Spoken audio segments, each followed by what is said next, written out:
dear learners, and welcome back to English Flow. I'm Kim, and I'm really glad you're here. Today, I want to try something with you that I think you're going to enjoy. We've done episodes like this before. If you haven't heard them yet, go check the playlist. There's more waiting for you there. But today, we're doing 25 brand new real English phrases, the kind people actually say all the time, not the kind you only find in textbooks. And this time, we won't just listen. We'll practice together, right here, step by step, so these phrases start feeling like yours from the very first minute. Before we start, if this sounds useful to you, please subscribe so more episodes like this reach you. And leave a comment telling me which country you're listening from. I truly love reading where you all are. Okay, let's begin. Number 1. What are you up to? This means, what are you doing? For example, a friend texts you and asks, "Hey, what are you up to?" And you reply, "Not much, just relaxing at home." You can also use it for future plans. For example, your coworker asks, "What are you up to this weekend?" And you answer, "Nothing yet. Why?" Number 2. Let's play it by ear. This means, let's decide later. For example, your friend asks, "Should we book a table?" And you say, "Let's play it by ear. We might just stay in." Or planning a hike, your friend asks, "What time should we leave?" And you answer, "Let's play it by ear. It depends on the weather." Number 3. I'm free this weekend. This means, I have no plans, I'm available. For example, your colleague asks if you want to meet up, and you say, "I'm free this weekend, just let me know." Or a friend is planning something, and you tell her, "I'm free this weekend too, count me in." Number 4. Sounds like a plan.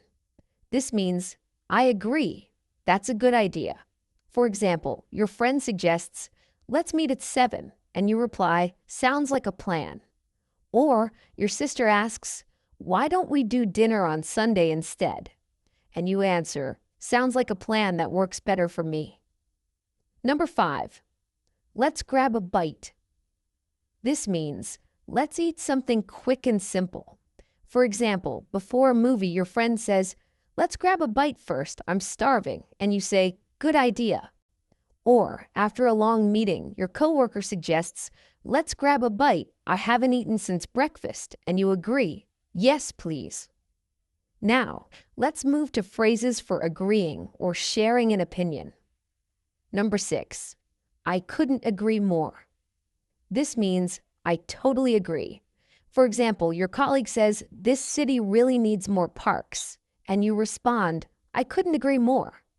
Or your friend says, "We all need more rest," and you reply, "I couldn't agree more, especially this week." Number 7. That's a good point. This means what you said makes sense. For example, your friend says, "Maybe we should wait until Monday." And you answer, "That's a good point." Or your coworker says, "If we leave early, we'll avoid traffic," and you reply, "That's a good point. I hadn't thought of that." Number 8. I see what you mean. This means, I understand your reason even if I don't fully agree yet. For example, your friend explains, "I think it's too risky," and you say, "I see what you mean." Or your coworker says, "I'd rather finish this first," and you respond, "I see what you mean, that's smart." Number 9. Likewise. This is a short way to say "me too." For example, your friend says, "I'm tired today," and you reply, "Likewise." Or, after a nice dinner, your friend says, "It was lovely seeing you," and you answer, "Likewise. Let's do this again soon." Number 10. Not really my thing. This means, I don't enjoy that. For example, your friend asks, "Do you like horror movies?" And you say, "Not really my thing. I prefer comedies." Or, your friend invites you to a loud concert, and you answer, "Thanks, but big crowds are not really my thing." Let's practice these together. Imagine your friend Sarah messages you on a Friday afternoon. Sarah asks, "Hey, what are you up to this weekend?" You reply, "Not much. What about you?" Sarah says, "Thinking of grabbing a bite downtown. You in?" You answer, "Sounds like a plan. Let's play it by ear on the time, though." Sarah adds, "Likewise, busy morning. I couldn't agree more. We need to catch up." Small tip before we continue. Likewise is quiet and quick. I couldn't agree more is warmer and stronger. Use I couldn't agree more when you really feel it. Now, phrases for feelings and reactions. Number 11. I'm so relieved. This means a worry just went away. For example, after a hard exam, a student says to a friend, "I'm so relieved that's finally over." And the friend replies, "You did great." Or after a flight boards on time, one traveler tells another, "I'm so relieved we didn't miss it." Number 12. That's a relief. This is what you say when someone else shares good news. For example, your friend says, "The flight wasn't canceled," and you reply, "Oh, that's a relief." Or your coworker says, "The client gave us more time," and you answer, "That's a relief, we needed it." Number 13. I was over the moon. This means I was very, very happy. For example, telling a friend about good news, you say, "When I got the job, I was over the moon," and your friend replies, "That's amazing." Or a parent tells a neighbor, "When my daughter passed her test, I was over the moon." Number 14. I'm freaking out. This means I'm very stressed. For example, you tell a friend, "I have 3 deadlines this week. I'm freaking out," and your friend says, "Take a breath, you'll get through it." Or, before a presentation, you tell a coworker, "I'm freaking out a little," and they answer, "You'll do fine." Number 15. That's a bummer. This is a soft way to say, "That's disappointing." For example, your friend says, "I can't come to the party," and you reply, "Aw, that's a bummer, we'll miss you." Or your friend says, "It rained the whole trip," and you answer, "That's a bummer, I'm sorry." Now, let's look at phrases for handling problems calmly. Number 16. Let's figure it out. This means we'll solve this together. For example, your coworker says, "The printer is broken again," and you reply, "It's fine, let's figure it out." Or at a hotel, your travel partner says, "There's a mistake in our booking," and you answer, "Let's figure it out, no worries." Number 17. That should do it. You say this after fixing something. For example, you tighten a loose screw and tell your friend, "That should do it, try sitting now." Or, after restarting a frozen computer, you tell a coworker, "That should do it, give it a minute." Number 18. We'll sort it out. This means we'll handle this properly. For example, your travel partner says, "Our booking got canceled," and you reply, "Don't worry, we'll sort it out." Or a manager tells the team, "The invoice is missing," and adds, "We'll sort it out tomorrow morning." Number 19. I'll take care of it. This means I will handle it myself. For example, your coworker says, "Someone needs to call the client," and you reply, "I'll take care of it."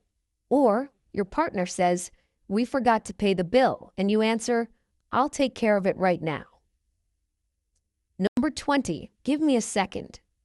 This means, please wait a moment. For example, your friend asks, "Can you check the address?" And you reply, "Sure, give me a second."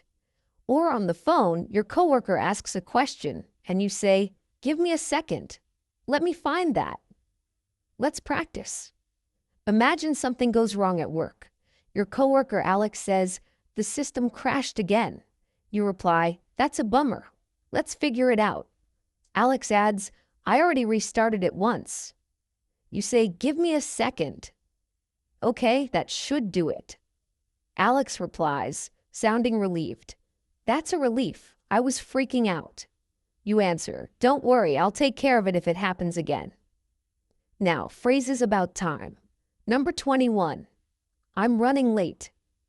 This means I will arrive after the planned time. For example, you text a friend, "I'm running late 10 more minutes," and your friend replies, "No problem, see you soon."